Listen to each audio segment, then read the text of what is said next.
Assalamualaikum warahmatullahi wabarakatuh. Salam warga belajar untuk Bapak Juliadis.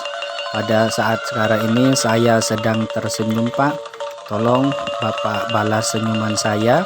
Untuk Pak Lila, kalau mau tersenyum, tersenyum saja, Pak. Jangan ditahan-tahan. Hari ini hari Rabu tanggal 13 Januari tahun 2021. Saya ingin menginformasikan kepada Bapak bahwasannya warga belajar kami sudah memulai kegiatan acara naik tambak. Nah, apa itu naik tambak? Naik tambak atau naik tambak kubur adalah memperingati 100 hari kematian dan memperbaiki kuburan untuk peningkatan status sosial. Dalam arti kata, memuliakan orang yang sudah meninggal dunia. Hari ini, warga belajar kami sedang melaksanakan atau memulai acara naik tambak kubur untuk almarhumah Ibu Kintut, yang mana almarhumah pernah menjadi salah satu dari warga belajar kami yang semangat dalam belajar. Tidak hanya semangat dalam belajar untuk diri sendiri, tetapi membantu kami para tutor untuk mencari atau menambah warga yang mau belajar. Adapun rangkaian upacara ini adalah yang pertama menegakkan tiang tunggal, yang kedua meratap atau menangis, yang ketiga menyambung ayam, yang keempat memusingkan balai terbang. Kemudian yang kelima bertanya-tanya, yang keenam memercikan darah ayam ke makam, dan yang terakhir yang ketujuh menutup pintu makam. Semua rangkaian upacara ini akan dilaksanakan pada hari Jumat tanggal 15 Januari tahun 2021. Nah, kenapa ritual ini masih dilakukan masyarakat Talang Mama? Karena ritual ini merupakan salah satu bentuk upaya orang Talang Mama dalam menumbuh kembangkan kebudayaannya. Adapun rangkaian upacara ini adalah yang pertama menegakkan tiang tunggal, ya, betul Pak? Betul. Yang kedua meratap atau menangis, berarti di sini sanak saudara ahli waris itu harus meratap dan menangis. Betul. Kemudian yang ketiga rangkaian upacara ini adalah menyambung ayam, ya betul. Kemudian yang keempat memusingkan balai terbang. Yang kelima bertanya-tanya.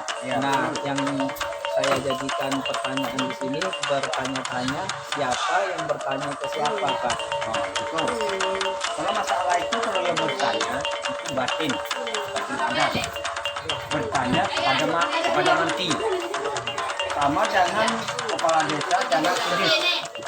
Kalau kepala desa bertanya, tentu kesindisi yang menjawab. Kalau nanti di rutan itu nanti bertanya baru, itu yang menjawab nanti. Menjawabnya katanya ini apa? Ini apa kata dia kan? Itu harus dilesakan nanti. Apa namanya di kuburan itu? Ada yang hak ulu, ada hak yang sebelah ibu, sebelah bapak. Nah, kan terus ya kan. Jadi selain kepada pangkam-pangkainan ini itu dipertanyakan ya nanti di sana. Ya, nanti harus menjawab. Jadi kalau nanti yang mencatat iya baru nanti menyelesaikan masalah tentang kalau kata kami itu masalah menyelesaikan kajian hutan harus membalikan darah ayam. Jadi kalau dibalikan darah ayam itu pintu pagar udah ditutup di batin. Jadi setelah itu batin berkata siap nanti pintu aku tutup. Kalau ada 2 hari ketiga 4 hari kelima yang lupa membuka pintu itu dijalankan secara hukum adat. Hukum adat tadi itu seperti apa Pak? Sepertinya gini.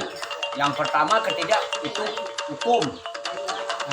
Hukum itu ada yang kain paha, ada yang 3 kain, ada yang patahin. Taruh macam Pak Romi yang terlanggar itu tidak dibantu di orang lain. Harus Pak Romi sendiri yang melaksanakan secara hukum. Kalau kata kami namanya rabah tidak ditegakkan, kalau tundung tidak disokong, tidak dibantu, ataupun biaya ataupun kerja sebelia. Nah, gitu. Kalau Pak Romi masuk ke dalam pagar siap nanti itu pintu udah ditutup. Itu tulung yang pertama namanya kalau kata kami itu apa nama itu bangun. Itu bangun. Ini untuk secara keluarga ataupun waris menuntut sama yang masuk ke dalam. Berarti yang ataupun penakan ataupun busana dia yang meninggal itu berarti disebut dengan kurang-kurang. Jadi kalau hukumannya pinjam itu ini kita bayar tapi nanti timahnya di belakang. Kalau itu terlanggar kan ada 3 pasalnya. Yang pertama hukum adat, yang kedua masalah tentang hukum pepatah. Nah, jadi kalau terlanggar itu ataupun juga hukum kemanusiaan itu sangat bukan dia macam apa Pak Rumi. Kalau masalah adat ini bukan macam kunyit dengan kapur dia ada penganaan dia semacam apa api dibilang tetap berjalan. Nah itu dia. Jadi yang kita takutkan itu kalau hukum itu bisa ditimbang, tapi yang kita takutkan bencananya nanti kemudian.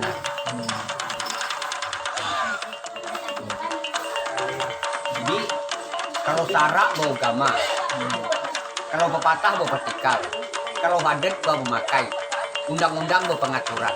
Nah, kan itu. Jadi kalau pepatah itu kalau masalah menyambut adat itu kita mengadakan ayam, mengadakan keserihan, itu namanya pemakai adat.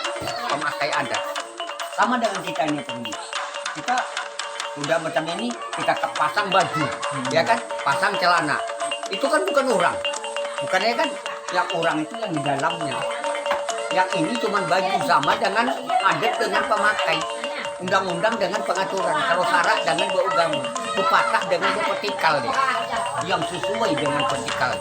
Kalau adat sesuai dengan pemakai dia.